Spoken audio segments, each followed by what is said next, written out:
So, I'm back. Part 2 of how a 14-year-old was crucial to the part of a very, very peak manga.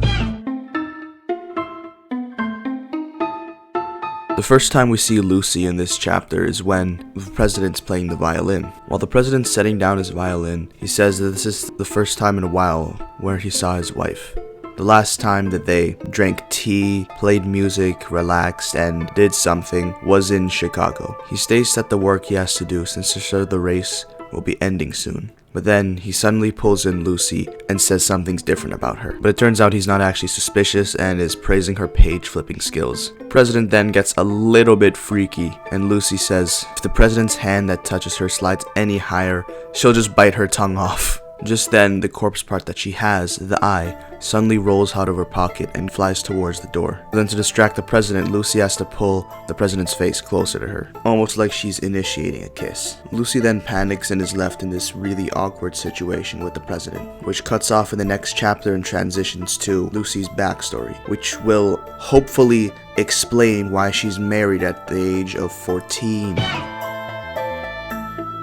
We see that Lucy was once called Lucy Pendleton, the second oldest of a family of 6 kids. Lucy's family had to take out a loan, but they realized that the money that they borrowed was actually mafia money. Lucy's dad had to make a choice between the mafia taking the land or the mafia taking Lucy. After Lucy's father chose that the mafia should take Lucy, a man came to visit. The man who visited was actually Stephen Steele. He said that a few years ago, when I was in the deepest moments of despair, I was saved by your daughter's kind words and was able to stand on my own 2 feet again. He also explained that he wanted to repay his savior and repay the man who raised her. Lucy's father says that Lucy was actually already taken by the mafia, but Stephen Steele still says, I beg of you, I would like you to handle your debts and take care of them. Lucy's father thinks it's impossible to do since the mafia already took them. But Stephen Steele actually knows how the mafia works and tells Lucy's father to try and classify Lucy as damaged goods. He told Lucy's father to say that Mr. Steele had already married her and so he would take care of the rest of the dealings. Lucy's father thinks that Mr. Steele has bad intentions with his daughter, but that's not the case. He simply just wants to help Lucy. Eventually, Lucy's dad gives in and agrees. After Stephen Steele saves Lucy from the mafia, Lucy actually recognizes Steele. Lucy tries to offer to repay her debt that she thinks she has with Steele by offering to become his wife one day. But Mr. Steele declines and tells her not to think or say anything like that again. He explained that the one who truly saved her was her own father and tells her not to ever forget that. She tells her that she should go to school and one day fall in love with another man and leave the house, saying that she can do so at any time. We then see an explanation that Lucy and Mr. Steele aren't actually lovers. They have kind of a wholesome relationship. They're not parent and child, but they weren't merely friends. It said that Lucy deeply respected Stephen's fantastical yet stubborn determination, and Stephen was able to show his weakness only in front of Lucy. Lucy came to love those qualities about the aging Stephen, and once the steel ball run race started, she also began to worry about him deeply, as if she were his mother. So yeah, Stephen Steele's actually not the weird guy that we thought he was in chapter 1. This is amazing. I can actually be a fan of this guy now.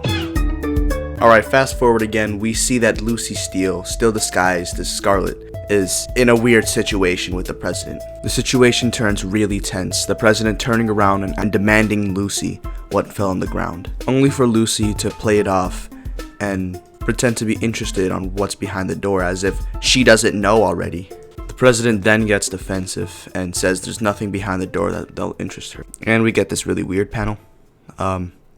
Yeah, read that. Lucy then asks the president about the steel ball run race, trying to uncover his true motive. The president then loses weight for a panel and then explains his whole napkin theory, which in short is just whoever acts first becomes the leader. Whoever takes the first napkin, either to the left or to the right, everybody else will follow and take the left or the right, according to the first person who took the first napkin. He then goes out of the room and tells the guards something. He comes back into the room pouring himself liquor while offering Lucy some as well. Lucy starts stressing on what he told the guard, but then the President Funny Valentine decides that he wants to wipe all the utensils off the table and makes an advance on Lucy. President Valentine gets really freaky, saying that his body is yearning to create another life. Lucy, thinking quick, grabs a knife and tries to stab the president, but the president catches her hand and says that he knew that she was the traitor all along. He then reveals that he realizes that she isn't actually his wife. In the next few panels, I really don't know if I can show this on YouTube, but he's trying to make some non-consensual actions against a 14-year-old. Yeah. I can't defend this guy, man. He's my favorite villain, but I can't defend him. The cream starter stand that Lucy is using to disguise herself wears off and stuns the president, which Lucy uses to take the chance and stabs the president in his neck. The president's confused on why Mr. Steele's wife would possibly do something like this, but he's too occupied with choking on his own blood. Then we get this page that really confused me the first time I saw it. He takes a chair, throws it over himself, and he disappears into the floor. Oh yeah, I forgot to mention the president just suddenly lost weight here. I don't even know how that happened. Anyway, Lucy Steele realizes that the president is actually a stand user, and she thinks that disappearing under objects is his stand ability. We then see that the president is fully healed, and we get this sick panel with him in his stand. Dirty this done that cheap. Lucy then runs and hides into the room where all the corpse parts are, and suddenly all the corpse parts just merge with her, and this process looks extremely painful. The next few panels I can't show on YouTube, otherwise I'm going to get assassinated, but I'll just explain what's going on. Basically, when the body merged with her, the president walked in after that and saw that the body parts were missing. So then he quickly demands Lucy, "Oh, where are the body parts?" And Lucy is just frozen there in shock. The president pushes her over, and we see that the head of the saint's corpse is poking out of her stomach. She's somehow pregnant. I don't know how either. This is a really bizarre adventure. Okay, I'm sorry. Next we see Lucy in Philadelphia Independence Hall. A voice tells her that she has to cut. The president's men find her awake and realize that she needs to be put back to sleep. So they try and capture her, but she quickly runs away. While she's crying, she hears the voice again saying, "Cut, don't cry." And then she manages to peel off her tears and use it as a blade. Valentine's men catch up to her, but then she fights back, but the blade in her hand made of her own tears ends up melting, and one of the guys slips, the guy with the needle. The guy steps and breaks the jar holding the solution to knock her out, but then the shards fly into the guy's face, making him bleed. They keep chasing her until Lucy finds a guard that has a gun. Lucy manages to dodge the needle, and when the guy misses, he hits the soldier with the gun, which ends up blowing off his partner's head. I don't think I can show that on YouTube. The president's men end up trying to chase Lucy, but he falls and dies to a doorknob. Lucy takes Mr. Steele and tries to wheel him out with a stolen carriage, but the sound that she makes interrupts the guard. The guard grabs his shotgun and tries to point it at Lucy, but Lucy is already behind him, wielding her tears as the blade. The guard pretends to drop his shotgun, but instead takes out a handgun and points it at Lucy, but he doesn't realize that Mr. Steele's stretcher is about to ram into his head. After it rams into him, he trips on one of the horse ropes and gets dragged for a short distance. He takes off his boot, but all the noise attracts bees when he tried to alert the guards. While he was swatting away the bees, a bunch of guards near him thought he was saluting and returned the gesture. Lucy takes this chance to escape with Mr. Steele. After a while, we see that the voice talked to her again, and the voice is actually Funny Valentine the entire time, communicating and tricking her to go to a ship. When she gets to the ship, she sees Funny Valentine standing there and realizes the voice was Funny Valentine, not the corpse.